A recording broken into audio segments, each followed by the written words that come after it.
Good evening and welcome to another episode of What's So Funny, the show that probes the minds, the brains, the psyches of the people who bring you the funny.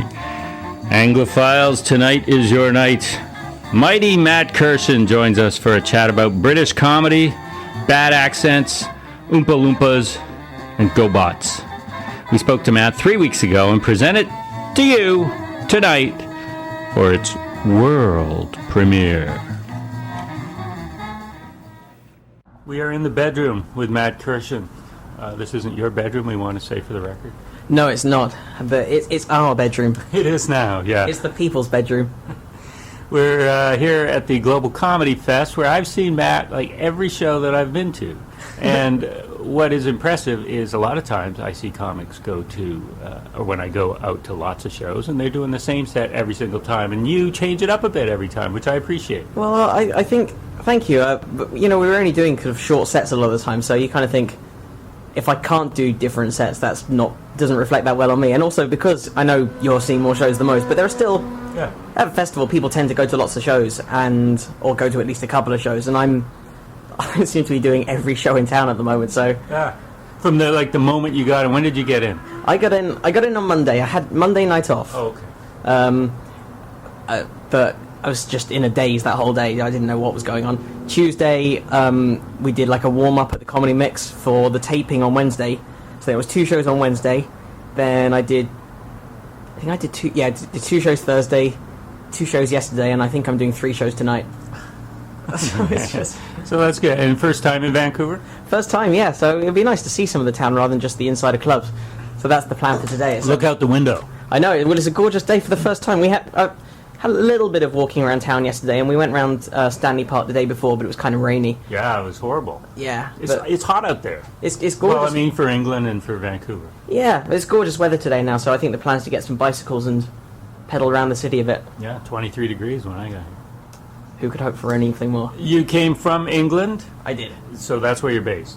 Yeah, that's where I'm mostly based. I'm kind of based a little bit out of America and it all over the place. You don't really have a fixed space or fixed base really when you're doing this, because you just get sent all over the world and wherever to do shows. Yeah, because you did Last Comic Standing. I saw you there. Yep. This season? They all blur together. No, I was season 5, which was 2007. Who won that year? That was John Reap won that year. Oh, okay. He's been on this show. Been out Vancouver, been on your show. Yeah, I've been on my show right here. It's called What's So Funny. Yeah, he's a nice guy. I like John. Yeah, and where did you place? I was 7th. So that's good. It was alright, yeah. Also, what's kind of nice is people who watched the show seem to think I placed higher. Like, the number of people who kind of go, oh yeah, you were like 3rd or 4th or something. I'm like, no, I wasn't. But, you're supposed to say yes. That's right. I'm too scrupulously honest. I'm a very bad liar. I'm a perfect person to play against poker, for example. Face gives away everything. I cannot keep straight face. But I seem to have somehow given that impression that I did better than I did, which is probably not a bad thing. Rather, I came 2nd. Were you on the show? You know, that's the opposite of that, and that's a lot worse. And was that the year that they went to London to scout people? That's how I ended up on the show, yeah. They made a big play. My season was the first season where they went, we're going international, so they did... As well as the auditions in all of the cities across America, they went to Montreal, they went to Sydney, Australia, and they went to London. And so I did the London thing, and then suddenly found myself, I'm going to LA now, I guess. Okay. And that was your first time there? No, I'd been to LA once before, but not, I was a very new comic at that point, and it was kind of a family vacation. My sister was out in America studying. My whole family were going out to visit her. So I went out a week earlier and kind of went around LA, saw some shows, got on stage a couple of times, but... Yeah. This is my first time. It was my first time there with any kind of degree of reason to be there. Right, and so leading up to that audition in London, what were you doing? I mean, how long had you been doing stand-up, and at what level? It was about 5 or 6 years, and I was a professional stand-up by that point. It was my job. I wasn't doing anything else, and I'd done 1 Edinburgh Festival show, so I had like an hour of material under my belt. So I was all right. Like, I wasn't a rank amateur, but I'm certainly a few years more experienced now. Like, I'd have been in a better place to do the show now, just with an extra body of, an extra couple of hours of material and experience touring in America. Yeah, but overall a great experience. Yeah, I think so. It was a peculiar experience. You can hear the sirens now. I don't know if this is being picked up. It's pretty loud. Sure it is, but that's okay. Yeah, this adds color. Yeah, I just the one crime in Vancouver a week has happened. Well, that's not a crime. That's probably just Someone stuck in a tree or something. a cat.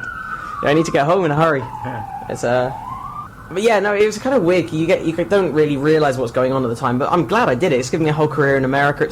I wouldn't be here in Vancouver if I hadn't done that show. Really? Yeah. Because people wouldn't know about me. The people who booked this saw me in another thing, who saw me in another thing, who saw me in another thing, who saw me on Last Comic. So it all kind of comes from that. Does it push you, accelerate your act? Or it forces you to come up with more material because now all of a sudden people want you and probably want you to headline.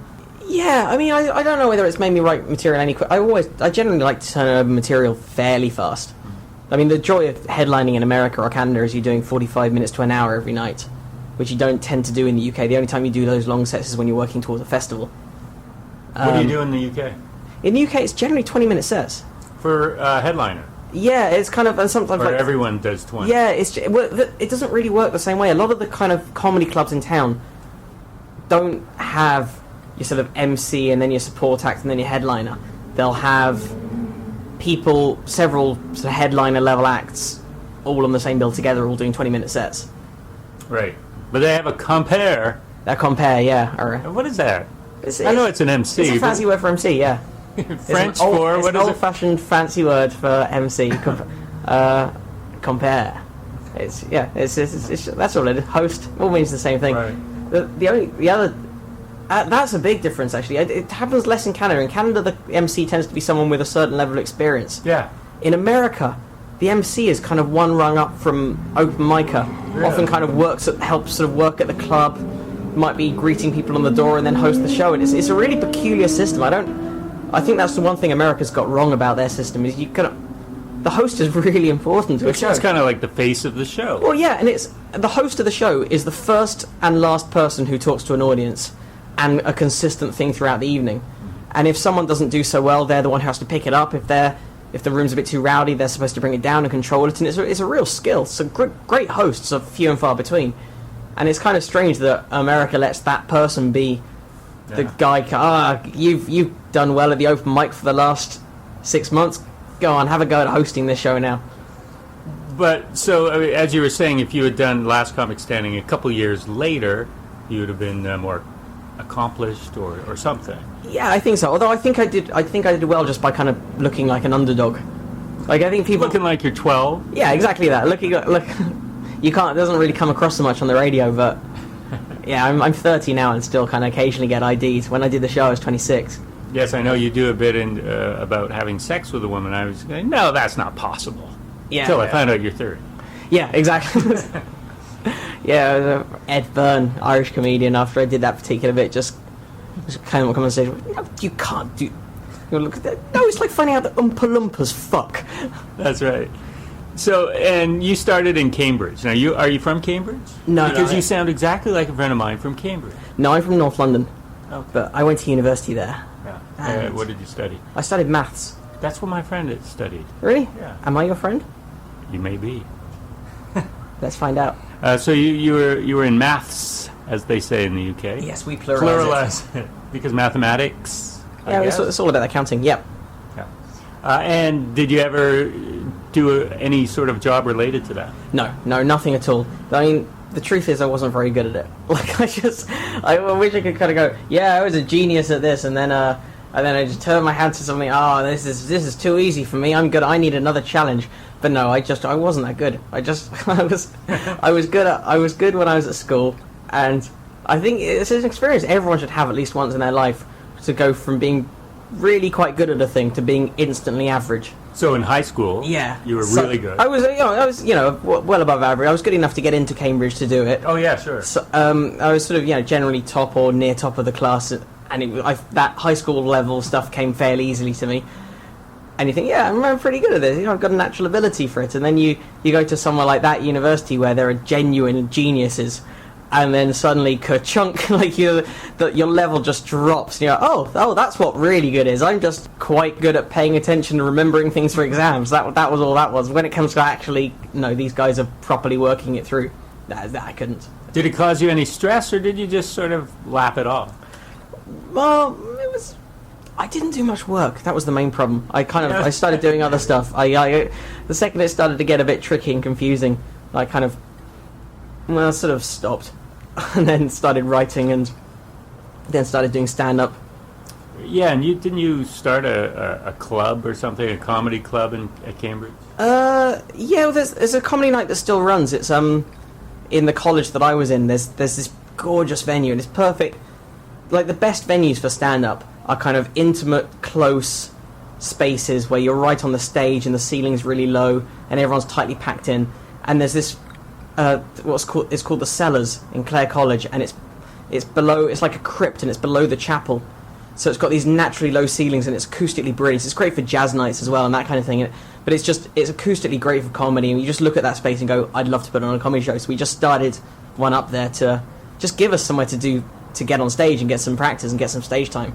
And I still go back now and host it. And what happens now is I host students from the university, provide most of the acts for the first 2 sections of the show, and then I'll bring a headliner up from London or from wherever to kind of close off the show. So that's good. It's great. The audience is great. I use it to kind of run in a lot of new material and just mess about and just have a fun space to use. So before that, you were writing humor? Yeah, well, there was a college paper that was kind of not really serious. It was a sort of half parody, half newsletter, and I was writing for that, and then I edited that. And it's just that's probably my first taste of regularly producing humor. It would come out every Friday lunchtime, and we sort of work through the night on Thursday night to get it ready, and then you just take it to the photocopier and just run off 200 copies and then leave them in a stack by the dining hall, and then you sort of watch people pick it up and read it and hopefully laugh at your jokes. And that was probably the first time that kind of I would regularly produce humor and see people enjoy it. And stand-up is huge in England, right? It's great. The scene there is amazing. So that's what gave you the impetus to get up yourself. Like, was there anyone in particular that you followed and worshipped? I was a big comedy nerd before I ever did stand-up. I wanted to do stand-up for a long time before I did my first gig. So actually then James, who was writing on that paper we were just talking about with me, there was this comedy night. It was run by Footlights, which is a comedy organisation, society in Cambridge. And there was a stand-up night, and it was for people doing their first gig. And James said, I'm gonna do that. I'm gonna give that a go. And I'd known that I'd wanted to do stand-up for a few years and hadn't kind of told anyone, hadn't got the guts to actually do it. And just dumb macho pride came in at that point. I'm like, yeah, so am I. Yeah, we'll just do it. Yeah, but that sounds like a fun idea. Yeah, well, I'll do it. Let's do that thing that I wanted to do for years and not told anyone. Who did better? James did actually on the first gig. Yeah, oh, James. Really? James. I had a good gig, but James had a great one. Like he sort of. So it's really annoying. He does maybe one gig every 6 months still, and he's got a really brilliant mind. He's a very funny man, but he just doesn't want to do the hundreds and hundreds of gigs it takes to actually be properly good. So his stagecraft is terrible. Like he has his delivery is fine, and his material and his ideas are amazing. Yeah, so you do have to get up on stage over and over and over again and work at it and fine-tune. And does it ever get old? I saw you and you did change up your material, but does it ever get old telling the same stories over and over? Yeah, every so often. Like, you sometimes, if I realise I haven't sort of dropped a new bit in or written, like, come up with a new chunk that I'm happy with in a while, you suddenly go, what the hell why am I even doing this? I'm just trotting out the same sentences in the same order, and it becomes mechanical, and that's when you have to go, right, stop this bit, break it up, or even just talk to the audience, improvise a bit, just anything to keep it fresh for you. Because if it's not fresh for you, the audiences can tell. Like, they might not know what's wrong, but they can kind of sense this is fine, but there's no excitement, there's no spark. Right. Yeah. And so, who were you listening to? Who were your favorites? Because I'm always amazed. I mean, there's so many huge comics over there that I've never even heard of. I mean, I've heard of the big ones, but there are lots that I just don't know. I got a book by my sister-in-law who lives over there, and it was by Peter Kay. And I go, I've never heard of the guy. Right, yeah, you wouldn't have heard of Peter Kay because Peter Kay is massive in England. He went huge in around probably late 90s.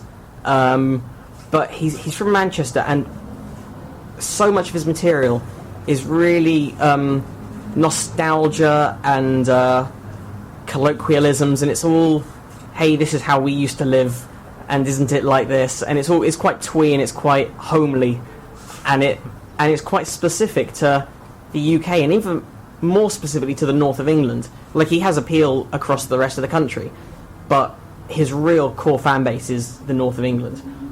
And by the time you kind of transfer that across to America or Canada, half the reference points aren't there. Half the, if he's talking about candy that you used to get when you were a kid, and you're watching this as a Canadian going, I've never heard of these brand names in my life, then suddenly half the joke has disappeared. I guess, but when I was a kid, we grew up watching Monty Python and Benny Hill but that's far, Dave Allen. But that's far broader humour. All of their stuff. I mean, like, Python is just like surreal and ludicrous, and then Dave Allen is real stories that are coming from him and personal to him, but as a result, instantly relatable. So yeah, those guys. But there are references that we don't get, and the audience laughs, and we go, well, that just must be something that they know. Yeah. And there are certain words that we don't use. There's definitely stuff like that, and you can work it out from the context. It's just when it comes to someone like Peter Kay, though, there's too many of them in a routine for it to kind of really click. It's not like. So who was it that you were influenced by, or maybe not even comedically, but just you were a big fan of? Yeah, no, there was well, when I was a kid, Dave Allen was on TV when I was a kid. That's what one. Yeah, Jasper Carrot was probably good chance you've never heard of. Never heard of Jasper who? Carrot. Carrot. Yes. A stage name, I take it. Yes. Okay. Came up around the same time. He came through. There are various ways that sort of the early comics before the comedy club scene in the UK existed. The way they came through, and he came through the kind of the folk scene, which is the same way Billy Connolly did. There were various of these comics who came up through the folk clubs. They'd play songs, and then they'd chat between the songs, and then the banter would slowly become longer and longer from show to show, and the songs would become less and less, until suddenly they're what we would now deem stand-up comedy. And he was huge on TV in the 80s, and so I think he's probably the closest thing to laughing at a stand-up comedian that I remember. And then around Jasper Carrot, I wonder if he's on YouTube. Oh yeah, there'll be loads of footage. And then around the early 90s, people like Eddie Izzard, Frank Skinner, Jack D, Bill Bailey started to come through. Heard of two of them. Well, of course, Eddie Izzard and maybe Bill Bailey. Yeah, Bill Bailey's great. And yeah, Frank Skinner's brilliant comic. Jack D, really funny people. And then in the mid to late 90s, stand-up on TV suddenly sort of exploded, because between Sky TV and Channel 5 and the Paramount Comedy Channel, suddenly there were loads more stand-up comedy programs on TV. Suddenly in the 90s there was the BBC stand-up show, there was Live at the Comedy Store, there was the Comedy Network, and all these various shows suddenly putting lots of circuit comedians on the screen. And that was when suddenly I started to really get into comedy, a whole list of names. And there's a lot of Canadians go over there and do well. Yeah, because the comedy circuit in the UK, I think, is healthier than anywhere else in the world right now. And I say that having toured in North America and having toured in Australia and just all over. There's more good gigs in a smaller area than anywhere else in the world. Right. There are some great gigs in America and some great gigs in Canada and some great gigs in Australia, but they're also thousands of miles apart. You could travel in Canada. You can drive for 3 days without passing a major city if you pick the right route. Whereas in a 3-hour radius from my house, there are 20 major places, 20 major cities, each of which will have at least one, if not several, comedy clubs. And people don't travel much, so they wouldn't necessarily go to the next town, which might only be 15 minutes away. They would just stay in their own. Is that the reason? They wouldn't have to, because it's so much of a denser place, and it always amazes me and flatters me when occasionally I'll do gigs somewhere in the US and I'll find someone who saw me on Last Comic or something like that has driven for quite some time to come and see the show. And on the one hand, that's wow. I couldn't imagine doing that in England unless it was someone I was just a massive fan. Like if it's a band that you've been listening to for years and you find that they're playing one UK date and it's in Birmingham, then fine, I'll drive to Birmingham, I'll go and see it. But other than that, you wouldn't do that in England because why would you? Because there's the comedy club that's 20 minutes from you and the comedy club that's 40 minutes from you, and then there's a comedy club that's an hour and a half from it. So that you wouldn't drive 3 hours that direction because you'd pass 5 other clubs along the way. It's And from that point of view, it's really good. There's a lot of work. People are still coming out to watch comedy just for the sake of watching it. And that's why genuinely some of the best Canadian comics are either based in England or spend a certain amount of the year in England. You're thinking of Mike Wilmot, Craig Campbell, Tom Stades, Jason John Whitehead, Jason Rouse. Yeah. Stuart Francis. I am glad that he has found success there. Stuart Francis is really starting to blow up in England now, and he's he's able to tour decent-sized theatres under his own name, and that's great. Yeah, again, brilliant Canadian comic. It's funny, he'd been... Phil Nickel, there's another one, formerly Corky and the Juice Pigs. He's been based in the UK for 15 years. Yeah, and great comic, and just lives in England. Stuart Francis was a headliner here for 15, 20 years. I don't know how long. And he was at the Global Festival a couple of years ago. I gave him a review, and he told me that's the first time anywhere in Canada he's gotten a review after that many years here. Right, and that's the thing. Comedy in the UK, people will, particularly if you do the Edinburgh Festival, where you'll just get reviewed to death. Like, you'll get, hopefully, favourably reviewed to death. I know that sounds a weird phrase, but there's so many bits of press up there. But people do sort of, I think, I've heard this, I hadn't really noticed the difference until you hear Americans or Canadians discussing it, but I think they do in Britain treat comedy as a bit more of an art form and as a thing that deserves to be written up about in newspapers. All the papers. Brilliantly written. So if you're gonna not necessarily brilliantly written, like you sometimes do. Well, I don't see all of them, but the ones I see, it's a high quality of writing it often we don't see. Comedy journalism hasn't developed nearly to the same extent that say music journalism has, where it's a real or theatre or book criticism. But yeah, there's a greater understanding of the form than you often find it around here, and just people will, in certain cases, not just sort of say I liked this show, but will be able to say why and be able to, and even sort of commenting on things like, well, the audience responded to this, but I found it a little bit mainstream, a little bit hackneyed, and you will get write-ups like that where someone sort of goes, well, it wasn't to my taste for the following reason, but this is what appealed to these people and so on. Right. There are some bad ones though. There's this guy. There's this little gig. It's in the middle. It's in this sort of. There's this belt of towns in between London and the south coast. There's a sort of commuter belt, and there's this little town with a theatre. And this guy from the local council writes reviews of all the comedy shows. I've got to re-find the website because it's beautiful. Because he genuinely believes everything the comedians say on stage. Like, he takes it at 100% face value. So he'll say, like, there's one who goes, this gig is his favourite because it's where last time he received his best ever heckle. And this is a guy who every venue he goes to, that heckle is where he had it. Or another comic, he goes, it's amazing Mark Watson turned in such a good show considering the journey he had getting here. I'm surprised he wasn't more flustered.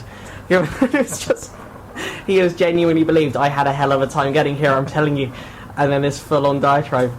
Does the amount of criticism, positive and negative, in the papers that you get help? Because now, it sounds like it's pretty constructive for the most part. And if somebody points out, oh, that's kind of hackneyed, maybe you give it a second thought. It's sometimes constructive. It's sometimes less so. Like you'd be hard pressed to find a comedian who's read a review of themselves that doesn't, find something that, I can't believe you said that, or just, it's very easy to disagree with something that someone says about you, and it does annoy and frustrate, but I think it's a necessary evil. It kind of, as long they are still writing about the thing that I do and the art form that I care about, even if I think they're sometimes writing absolute nonsense, but it raises the profile, it gives you something hopefully you can take and put on your posters. Like, it doesn't do you any harm if you've got 10 newspapers have written about you. There's a good chance from one of them you're able to get a sentence that you can put in quotation marks on the next post-it next time you're in town. Here's the little tip. Just make it up. Right. Well, see, there are rules against that. But there are rules? Yeah, no? Yeah, there are. Not over here. But there are, I think there are laws against attributing false quotes to a real publication. Ah. But but one thing I have seen comics do is there are certain lazy journalists who will just cut and paste stuff in the press release, which means if you can write a sufficiently favourable short phrase in your press release that they're then going to reproduce, I can't remember the exact phrase. A comic, Mitch Benn, who is a very funny musical comedian. He's a very talented man. But the phrase he put on a press release one year was something like Britain's premier musical satirist. And that was on the press release for the show. Yeah. And someone from... It was a very prestigious paper. It was something like the Times, like the London Times.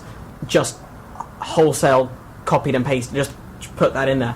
And then he can use it. And then from then on, yeah, so the first press release said Britain's premier musical satirist, Mitch Benn is blah blah blah. Now it says Britain's premier musical satirist, The Times, Mitch Benn is... now, and, you know, it's fair in a certain respect, because clearly the journalist has seen that thing in the press release and gone, no, that seems like a fair enough thing. I think he's one of the best there is. Good, cool. But on the other hand, he has engineered a press quote for himself. Exactly. And what have you learned from this, Matt? I learned that I should think harder about my press releases. Is that side of the business that you take care of? A lot of comics don't. No, I mean, do you have people doing it for you, or what? I am terrible at that. Yeah. Like, there have been times when I've sort of done gigs that that didn't go through an agent, and then they kind of say, okay, so can you invoice me for the money? And what that basically means is, I'm not getting paid for that gig, because I'm going to forget. Like, I'm an organisational nightmare. I'm terrible at anything like that, which is partly why I'm doing this job in the first place. It's a bugbear and an irony that this business has more administration than if you just worked in an office, like more self-administration, and yet the reason most people are in this business is because they're terrible at that kind of stuff. I'm one of those. I have no organisational skills. I'm a mess. My place is messy. I never know where receipts are. I never remember to invoice. Checks will come and I'll forget to pay them in until they've gone past their date. And then I have to phone up the guy and go, hey, I've just found a check. I'll rip it up. Can you send me a new one? Sorry. But you got to do all of that kind of stuff, and you got to remember to send in your tax returns. And I'm lucky enough to have certain people doing certain amounts of that for me, but I still the bits that I meant to do myself, I don't. Invoice, just pay me. Yeah, well, why should I have to tell you? You know what I did. Yeah, I mean, like, I generally sort of make it up each time. Like, anytime I have to send an invoice, I just sort of type any number, like invoice number 305555 or whatever, and then a day, and it just I don't even know what an invoice has to legally be. I just this is, please pay me this money. It works, whatever. Yeah, we're talking with Matt Kirshen. The show's What's So Funny on CFRO 102.7 FM. Also talking about invoices, the funniest subject of all. Accounting. Yep. What's so numerical?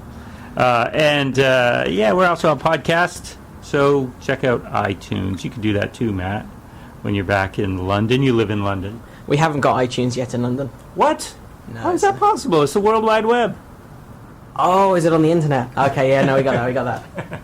Okay, good. You did an accent, a funny fake British accent, the chimney thing, and I was thinking exactly what your punchline was. I was going, yeah, and what's the difference? Yeah, you cannot. America. I realized do a bit of it. Yeah, well, that's the thing. There's the Dick Van Dyke accent, which is the one that a lot of Americans will slip into. He's like, hello, I'm from England. Oh, how's it going, governor? And I started sort of doing bits of that in various times in my act, and I realised that no North Americans can tell the difference between, like, it's just slipping. It's just the same accent twice to your ears, isn't it? It's exactly the same accent. Well, it's a little different, but you have no idea why or which one's real. Like, That's right. Yeah. Yeah. If I'd done the whole interview in that accent and then slipped into this one now, you'd equally be unaware that it was. That's right. So if you did that in England, like, that's not a real accent anywhere. No one. Everyone would laugh at the stupidity of it. No one in England has ever sounded like that, except for Dick Van Dyke when he was in England to film. Granted, his accent was the worst. I mean, I can even tell that. His was remarkable. I mean, like, it was really, but also like the way I'm terrible at impressions anyway. But a lot of people who do impressions aren't doing impressions of the real celebrity. They're doing an impression of the first impressionist who nailed how to do that celebrity. Exactly. And I think that's what happened with the English accent and Dick Van Dyke. Like, I think he lay the groundworks for how to impersonate the British. They're just, oh, okay, we'll do that then. But Gwyneth Paltrow does it beautifully, doesn't she? Yeah, she did it very well. Yeah. Now, how do you like as far as Brits doing American accents? Because there's a few. How do you find, like for example, Hugh Laurie in House? How do you find his accent to a Canadian ear? I told my wife, I said, "Do you know he's British?" And she had no clue whatsoever. So it is a pretty flawless accent. Yeah, it is. Yeah, it is amazing. Do you do an American accent? No, not at all. I'm horrible at. I can't. Like, it's a genuine. It's a really useful skill to be able to slip into voices and accents. I can't do the British regional accents either, which again is really handy if you're touring in the UK to be able to jump between Birmingham and Manchester, Liverpool, Welsh, Scottish. It's really useful just to illustrate a joke. Just if you're discussing someone from there to be able to do their voice. I can't, so it just has to be in my accent. I think people, North Americans, when they hear Australians or British people, actors, doing convincing American accents, they think, well, why don't they just talk like that all the time? Right. Well, there is that thing. I remember when I was a kid thinking, well, this is a normal accent, so everyone else must be like everyone else speaks in a different accent. Right. This is the normal one that we're doing now. That's normal.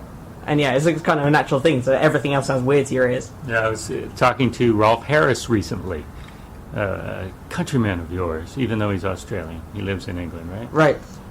And he said when his first time coming to Vancouver in the 60s, he said, and the little school children with their charming Canadian accents. And I said, we don't have accents. Right.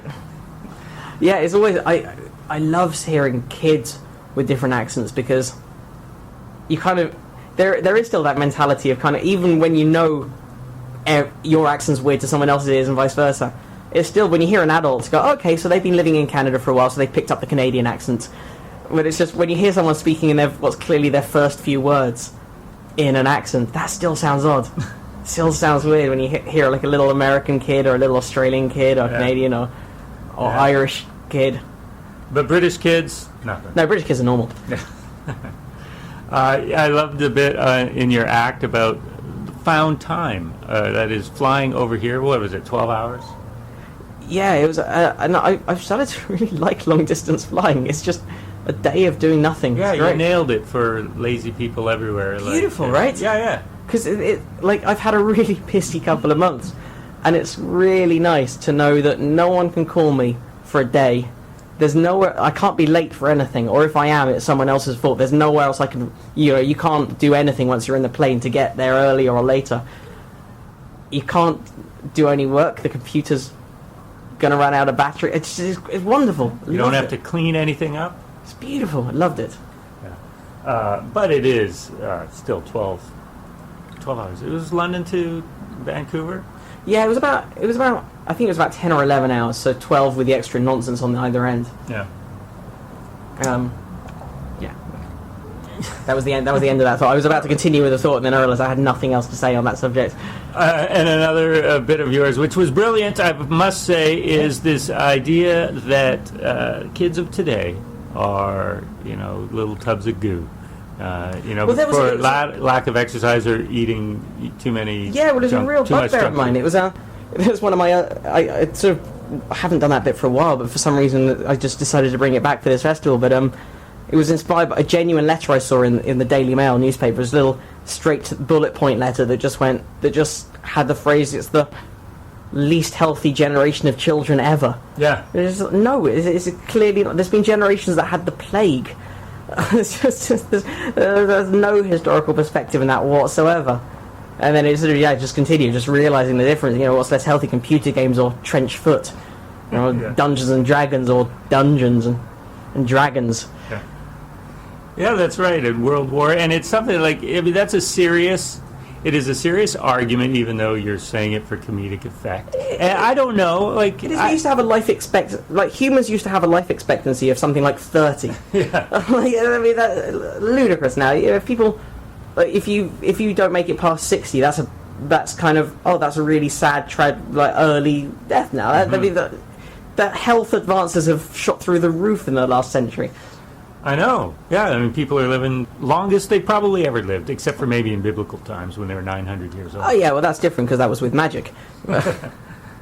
But yeah, no, it's interesting that you can make this serious point that you could have turned into another letter to the Times, not so seriously, but it's just your way of seeing the world, how you turn it into. That is the one joy of this job. You can talk about nonsense, which I often do, or you can tell stupid stories of stuff that happened. But then if you do have some vague point that you want to make, as long as you can slap a half decent punchline on the end, then you can say it in front of hundreds of people. Has the subject matter you talk about changed over the years? Yeah, definitely. I think when I first started, like most comics, a lot of it was nearly all about me, about myself, or somewhere tenuously related to that, because you kind of talk about the world you know, and I was a student, and I really didn't know a thing. Like, you think you kind of do, but you got no idea. You've not really lived, you've not had a proper relationship, not really experienced life or the world, or anything of any consequence. And also, you're not that good as a comic. I do enjoy seeing a brand new comic who tries to talk about issues, but it's often terrible because you just don't have the stagecraft to carry it off, and then you're just giving a speech. And also, if you're a 21-year-old who looks like a 17-year-old at best, and you're trying to talk politics to an audience, they're just going to go, why is this child... Okay, well done, kiddie. Now run on. Like, grown-ups are here. Yeah. So you do need to gain a certain amount of authority before you can start talking about anything that has any level of weight to it. And also stagecraft. You need to be better as a comic before you can start doing that kind of stuff. Otherwise, it's just dull. Like, there are some amazing comics who've inspired some terrible comedy. Your sort of George Carlins, your Bill Hickses of this world, who are brilliant comedians, have inspired hundreds of appalling imitators just by virtue of just trying to do the same thing but without the incredible craft and ability that they had. Yeah, a lot of young comics sort of emulate their heroes. Did you emulate anyone when you started out? Nothing consciously. Like, I don't think you'd look at me, my first gigs, if you could bear to. I can't. Like, I got them on tape and I cannot bear to look at them. My ex-girlfriend had a look at them when I was clearing out my parents' house, and she found these VHSs and like, oh, can I watch them? Like, yeah, as long as I'm not anywhere near the room when it happens. Apparently, I was talking in a deeper voice than I normally have because I was trying to give myself authority. Like, hello. I don't know what I was doing, but I can't. So you were about 20? Yeah, I was 21, I think. And how old did you look then?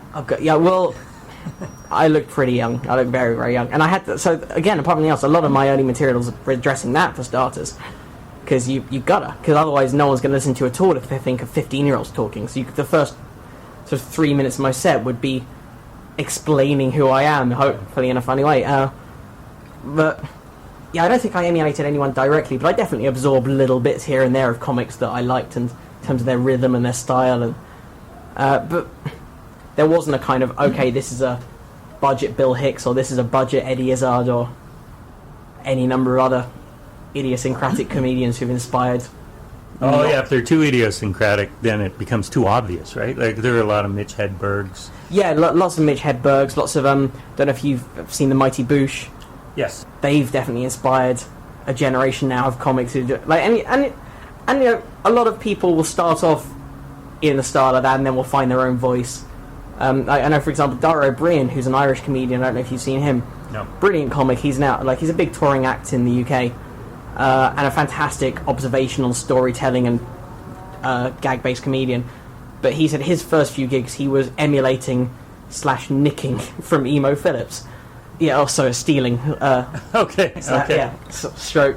But yeah, he was stealing from Emo Phillips. Right? Yeah, stealing. I think certainly stylistically, and then a couple of gags as well, a couple of jokes, and then his first couple, and because that was his hero, and then very quickly afterwards realised, firstly, you don't do that, and secondly, you find your own style, and now his style is nothing like that, and he's a great comic in his own right. Bill Hicks apparently started off emulating Woody Allen. When he I'd love to have seen that. Yeah, 14-year-old Bill Hicks doing Woody Allen impressions effectively. Yeah. And again, because that's when you're a kid, and that's what you've seen, that's what you start doing, and then you find your own voice, and you find your own rhythm and your own pace. When you talk about a 21-year-old talking about social issues or politics, and would it work for them in an audience of 21-year-olds or younger? Yeah, I think to an extent. So again, there was a little bit of that when I first started, because I was performing. My first 5 gigs were all to students. Okay. The first 5 gigs I did were all various student societies, both the thing that I set up, shows run by Footlights, and another couple of shows. And then I started doing the London open mic circuit, and then suddenly you're performing to adults, and like I know students are technically adults, but they're not. I remember thinking at the time, I know stuff. You do to an extent, and then you really don't to an extent. And yeah, you've got to suddenly realise, okay, now I have to win over 40-year-olds with families and jobs. Mm-hmm. And well, it's very perceptive of you to know that 40-year-olds would go, what is this kid talking about? And I was talking to Eliza Schlesinger last week, and she said they don't want to. She's 27. Yeah. They don't want to hear what a 27-year-old has to say about world issues, because she's just 27, so she doesn't talk about those sorts of subjects. I think by the time you're in your late 20s, you probably got. I don't know. I think she might be copping out a bit, but okay, I don't know. To an extent, yeah. I mean, the older you get, the more authority you get on certain things. But certainly when you're a student and you've never had a job and you've never, you've done a bit of backpacking and that you think that gives you a perspective on the world, and it doesn't. What about audiences? You've played Canada now, well, for a week anyway. Several cities in the United States, and of course all throughout the UK. Yes. Is there a difference, or we're all the same? People are people. There is a difference, but it's really hard to pinpoint what. There is a subtle difference, particularly between the UK and the US. Canada's a little bit of a midpoint stylistically, but... For the audiences, you mean? For the audience and the comedians, but the rhythm of US comedy and UK comedy is subtly different in a way that I really cannot describe. It's just a feeling. But I know when I come back from the US, and I go straight to a UK show, it takes me about 5 minutes to kind of re-establish my footing, kind of, okay, because my pacing's off. It's really hard to explain why, and I couldn't really put it into terms, but you know it. You just kind of know yourself. Oh, this isn't quite right. Something's not clicking. And you don't know if it's the performers or the audience or a combination of both? It's kind of both, but I think the two art forms have developed kind of simultaneously and kind of together, but slightly separately. Right. And it's almost like they have different accents to themselves. But they have. Well, they do. But it's a slightly different rhythm. American comedy has a bit more of a fourth wall. American comics set up their jokes in a slightly different way. Right. You sometimes sort of preempt a bit, explain where a bit's going to go, and then pay it off. British comedy is more conversational. So when you first played the States, did you adjust for that, or did you just do your thing and hope that people come to you? I did my thing. Yeah. And still kind of do, actually. I find it easier to adjust going from the UK to the US than the other way. I get a bit too American when I've been in America for a while, and British audiences kind of rail against it, whereas American audiences embrace it a bit more. It's odd. It's really... And I wish I could give your audience a better explanation of what the difference is, but the truth is I don't really know it myself. I just kind of can feel it. And in Canada, you say it's sort of a mixture between the two. Yeah, that's us in a nutshell, because we have the British influence, and we're right next to the States. Right, and I think that's one of the reasons why Canadian comics particularly have done so well in the UK, why there's so many really good acts over there playing over in our country, because they bring some of the sort of American slickness and professionalism that's come from just the style in general, and the fact that it's been around for a decade longer than it has in the UK. But there's a slight bit of the British influence and a British attitude to it as well. And so it kind of bridges that gap between the two worlds really neatly, and that's why we got so many great Canadian comics touring us. Mm-hmm. And now you've been here a week, and you've been on lots of shows with lots of different comics, presumably some you've never seen before. Any finds for you? Some I've never seen before, and some I've been fans of but have never worked with before. I mean, I got to do a show, the TV taping was hosted by Dave Foley, for starters, and I used to watch Kids in the Hall when I was a kid. And in the Hall? Yeah, exactly. And then and News Radio as well, I thought was a fantastic sitcom. So just there kind of having dinner with Dave Foley before the gig, it's Dave Foley. And he was a really cool guy. He was really nice and incredibly funny, and that was great. Worked with Neil Hamburger last night for the first time, who I thought was superb. Tom Green was great. There's Glenn Walls at this festival, who I know really well because he's been touring in the UK for years. But he's a fantastic comedian. And he's from here? Yes, he's from Vancouver. Tig Notaro, amazing comic, she's here. Jamie Kilstein, Mark Maron. All these, it's really cool comics, really good people. I saw the night before last and then last night for the first time Winston Spear, who I'd never seen before. Really different. And never heard of? Never heard of before. Met him for the first time 2 days ago. Saw him gig last night and the night before. I thought he was hysterical. He was just doing something, particularly that movement piece to music. It was just nonsense and hilarious nonsense. I loved it. Genuinely loved it. Do you Ryan Hamilton as well, who I was on Last Comic Standing with briefly, and he's hilarious. He's got this new bit about hot air ballooning that I think is one of the funniest pieces I've seen in ages. Wicker. Yeah, it's that's one of the, it's a good piece when I was definitely watching it as a comic going, that's a bit I wish I'd written. Maria Bamford was at the festival as well, who again I adore. She's someone who I think is one of the best there is. Like, just from a comics point of view, I cannot second guess where her bits are going. Like, you can watch comics and you can kind of go, okay, I can see where he's roughly the kind of joke he's going to do next, or where she's going with this bit. But Maria, like, from one sentence to the next, I have no idea what she's going to say, and I love that as a comic. So you said that you were a comedy nerd growing up. I know there's a certain point where comics, maybe they've been around too much and they don't sit and watch the other comics. Do you still get a kick out of watching people? Sometimes. I don't sit around like I used to. Like I used to when I first started, I would get there for the very beginning of the show, watch every act avidly, not be the first to arrive, last to leave. Now I kind of, particularly if it's comics that I already know and I've worked with before, I'll rock up for my set, chat for a bit, hang out and then head. But at a festival like this, where there's comics I haven't seen for a while and there's genuinely world-class acts, and I've been watching every show and think this is fantastic, some amazing comics. Mm-hmm. And you're working with a lot of local comics too that probably you've never heard of. Yeah, absolutely, and some international comics that I'd never worked with before as well, or never seen live. Yeah. So you in your act, you mentioned that reviewers in that bad reviewer in England said he believes everything every comic says. Yeah. So now I wouldn't even describe him as a bad reviewer. A hilarious reviewer, unintentionally hilarious reviewer. Maybe it's intentional. It isn't. If I find the link, I'll show you. It definitely isn't. Yeah. So, but I think a lot of, that's the secret, isn't it? Right? To make it seem as if you're just talking to that crowd for the first time. You've never said any of this before. And I think it's delightful that he has fallen for it. The central conceit of stand-up. Yeah. This nonsense that we put out, that everything we're saying is the first time we've ever said it, and we're putting it out there, and it's all invented, and we're just incredibly witty people. Now, you say that there's a heckle that you got that was not ironically racist, but racist. No, it was. Now, is this true? 100% true. Okay. I don't know what the language content is on your show, but earmuffs, people, if you're sensitive. This was actually.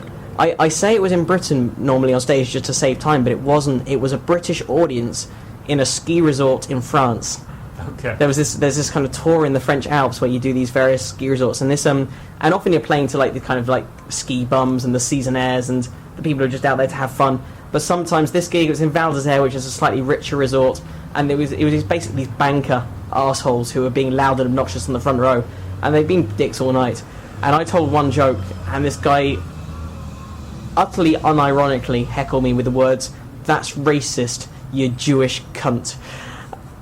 Which I still tell on stage, and I'll tell leading on to the joke. And but yeah, he was he was just a horrible man. I clearly, like, once you realise what he said, you just pick it up and you lay into him for that reason. Right. And the crowd loved it. Or when he said it, did they just stop, gasp?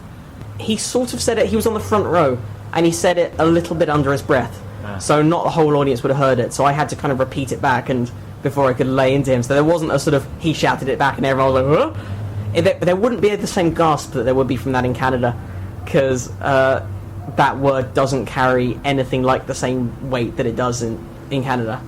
I thought that it was way more common in Britain. It is, yeah. So that it's not as shocking. Like here, yes, that's what I meant. Exactly that. So it wouldn't.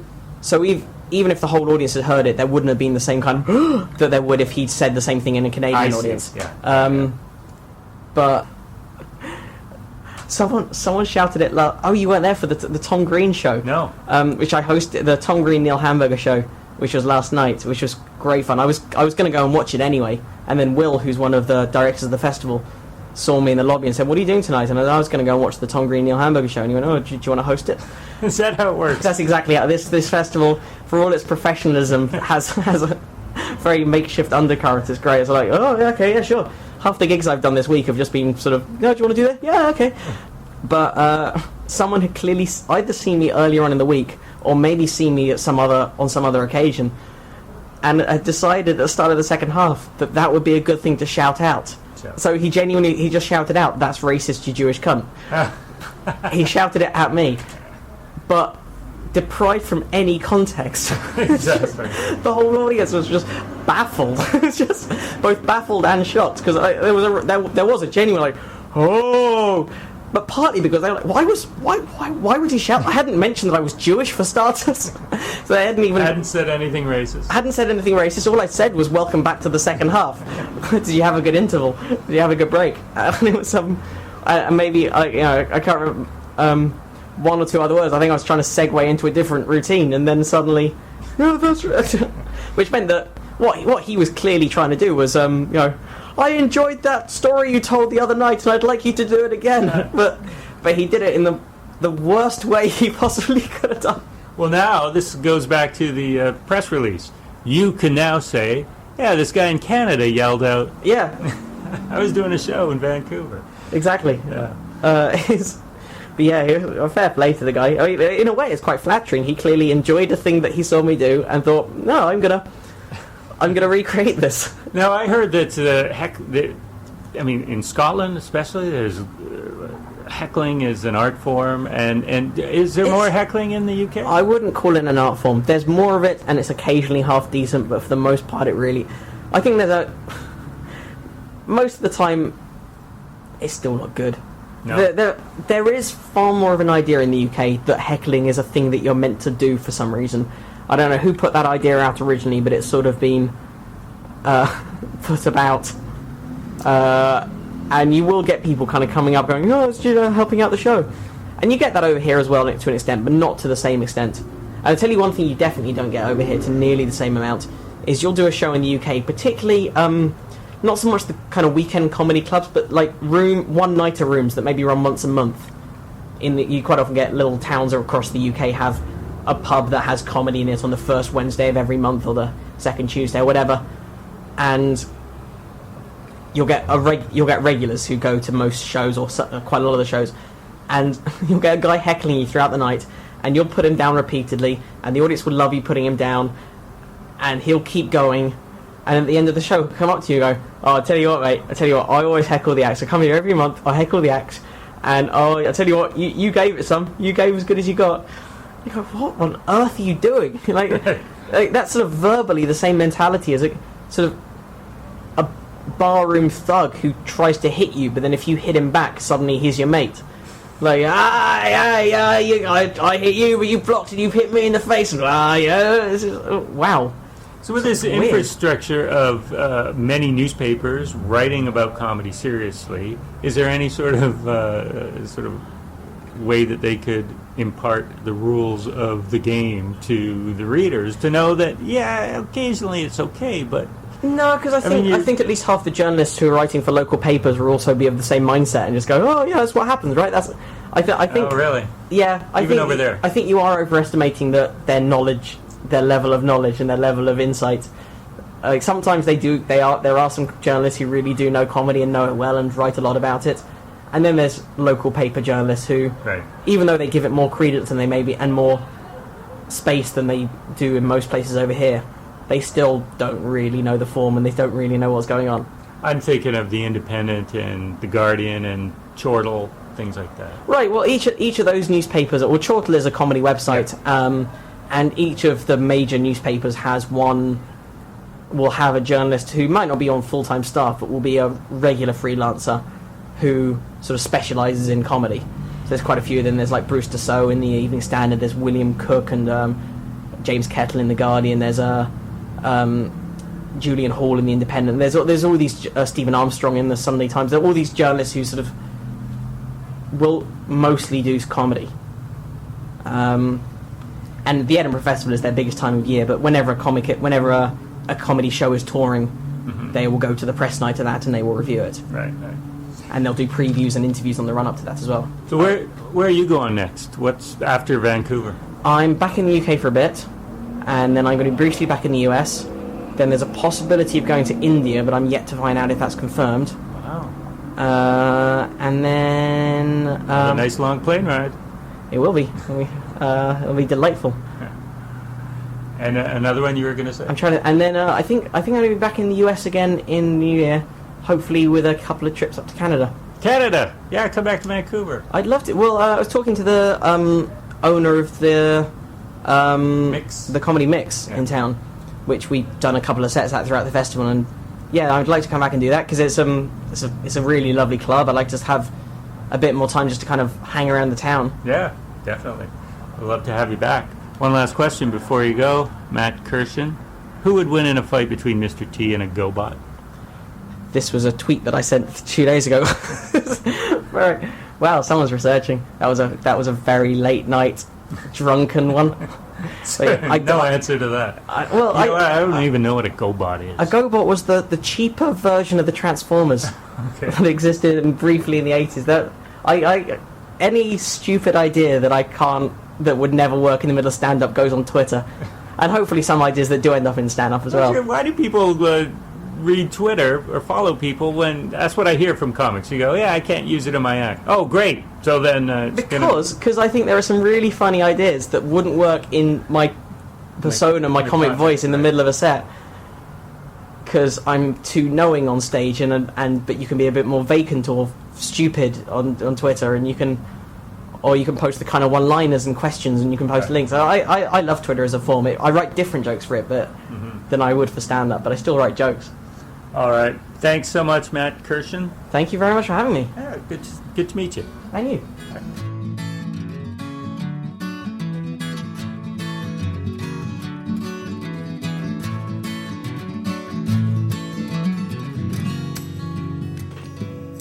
Hope you enjoyed that interview with British comic Matt Kirshen. Spoke to him 3 weeks ago here at the Global Comedy Fest in Vancouver. Next week we have a guest live in studio. He's a big commercial radio guy, Art Factora. I'm going to be a little nervous. So tune in again next Sunday night, 11 p.m. until midnight, and every Sunday for What's So Funny here on Co-op Radio, CFRO 102.7 FM. Good night.